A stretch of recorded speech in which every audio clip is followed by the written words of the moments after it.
Coucou, bienvenue sur Koa's Food 2. Aujourd'hui, je te propose une vidéo un petit peu différente de ce que je fais d'habitude. Je vais te présenter les erreurs en maquillage. Donc, ce sont les erreurs que je vois le plus souvent et que j'ai faites aussi parfois. Donc, vraiment, il n'y a pas de jugement là-dessus. Donc, je vais te montrer comment faire en fait et ce qu'il faut éviter pour avoir un maquillage le plus naturel possible et surtout le plus frais avec le meilleur rendu. Donc, le côté gauche pour vous, ça va être le bon côté et le côté droit, ce sera celui où je vais faire les erreurs. C'est parti! Je commence avec mon bon sourcil, donc je vais faire mon repère pour pouvoir bien les dessiner parce que les miens sont assez ronds et ça peut donner l'air fatigué. Donc je les dessine avec un crayon qui est de la même couleur que mon sourcil, voire un tout petit peu plus clair. Ce qu'on veut éviter au maximum, c'est un sourcil trop foncé, trop carré, trop épais et trop marqué. Donc c'est ce que je vais essayer de faire avec ce crayon là parce que j'avais pas de crayon plus foncé. Malheureusement c'est vrai que le résultat est pas hyper flagrant, mais j'ai quand même essayé de le faire le plus carré possible en fait et le moins naturel possible. Donc voilà le résultat. Ensuite je vais utiliser un primer. Alors en fait ça c'est une ombre à paupières de chez Clarins qui est dorée, donc on peut l'utiliser seule, mais comme elle est waterproof et qu'elle tient très bien, je vais l'utiliser en primer.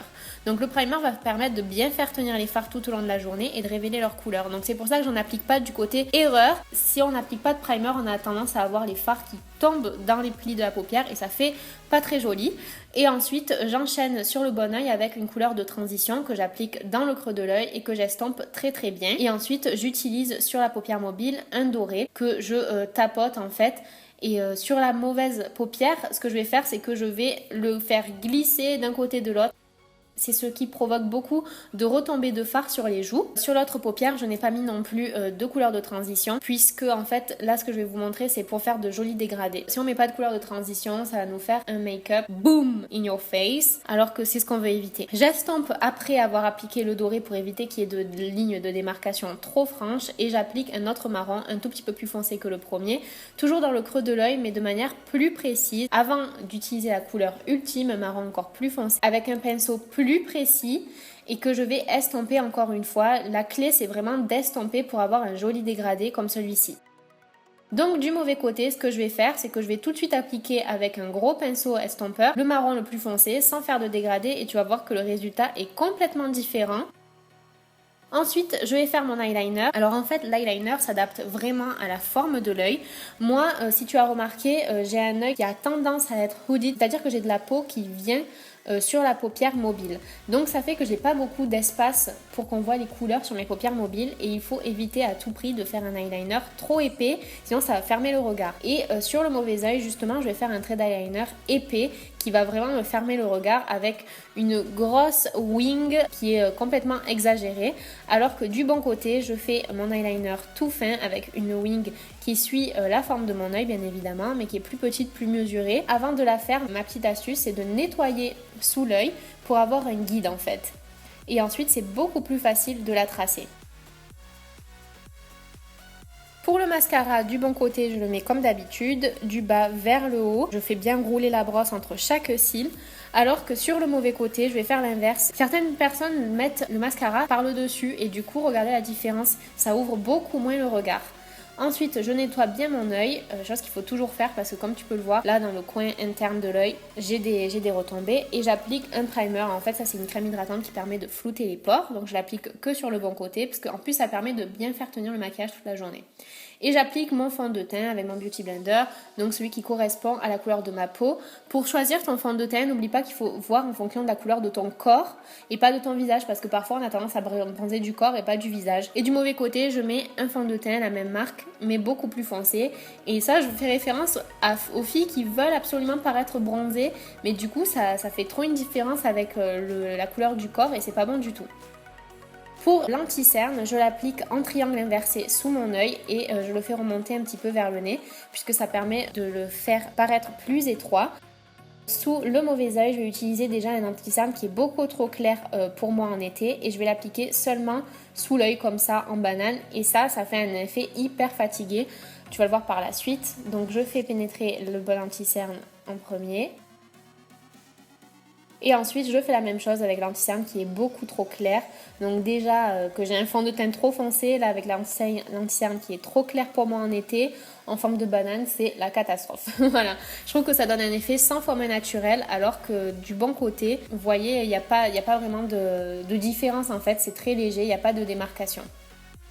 Et ensuite, j'oublie pas de poudrer mon anti-cerne du bon côté. Je te conseille de toujours poudrer l'anti-cerne à moins que tu aies la peau très sèche puisqu'il peut avoir tendance à filer dans les... Je continue mon maquillage des yeux, donc là je mets une ombre un petit peu plus foncée. Surtout, je ne la mets pas jusqu'à l'intérieur de l'œil. Ce que je vais faire avec le mauvais œil, je vais le faire très très épais et je vais le mettre jusqu'à l'intérieur de l'œil, ce qui va fermer l'œil. Plus l'œil est petit, plus on paraît fatigué.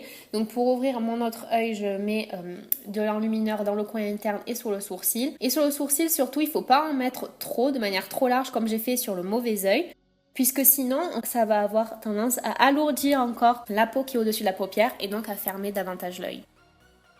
Et là, au lieu de mettre un crayon clair dans la muqueuse, je vais utiliser un crayon foncé, même du noir, pour refermer ensuite. Pour le bronzer, j'utilise du bon côté une couleur qui va tout à fait à la couleur de mon teint, donc qui le réchauffe légèrement sans me faire paraître orange. A l'inverse, de l'autre côté, je vais utiliser une couleur qui n'est pas du tout adaptée à mon teint, même avec ce fond de teint plus foncé. En fait, le contour du nez, il faut toujours utiliser une poudre qui est terne, qui est plutôt à tendance froide plutôt que chaude, parce qu'il faut que ça ait l'air d'une ombre naturelle. Et en fait, il faut faire le contour le plus près possible du centre et ensuite l'estomper en allant vers le haut. Donc moi, juste pour le bout du nez, comme j'ai tendance à avoir le nez assez rond, bien sûr le contouring du nez s'adapte à la forme du nez et que je veux que ça fasse plus plat sur les côtés, j'en applique un petit peu sur les côtés au bout.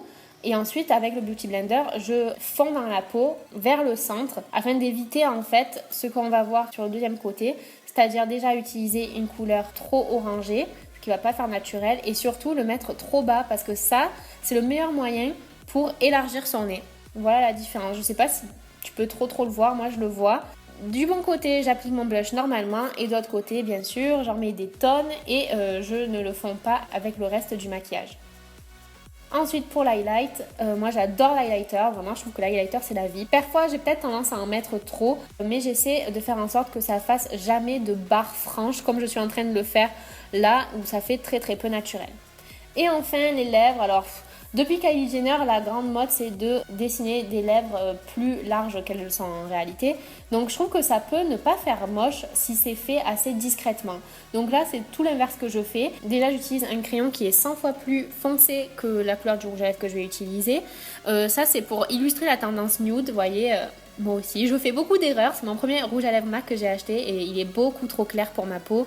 Ça va pas du tout, alors qu'on peut faire très bien du nude avec une couleur plus naturelle. Voilà, du coup, je préfère utiliser Kinda Sexy qui est un nude un petit peu pêche rosé et qui fait beaucoup plus naturel. Avec un crayon peut-être un tout petit peu plus foncé, mais d'un ou deux tons maximum. J'ai quand même beaucoup exagéré, mais tu peux voir la différence entre le bon côté et le mauvais côté.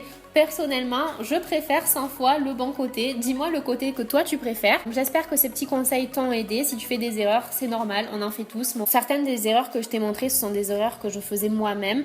Donc, il n'y a pas de souci, on peut toujours s'améliorer. Moi, c'est en regardant des vidéos que j'ai vraiment su comment me maquiller. Et donc, j'espère que cette vidéo-là pourra t'aider dans ton make-up. Je te fais de très gros bisous. N'oublie pas que jusqu'à ce soir, dimanche 4 septembre, tu peux toujours participer à mon super concours des 10 000 abonnés.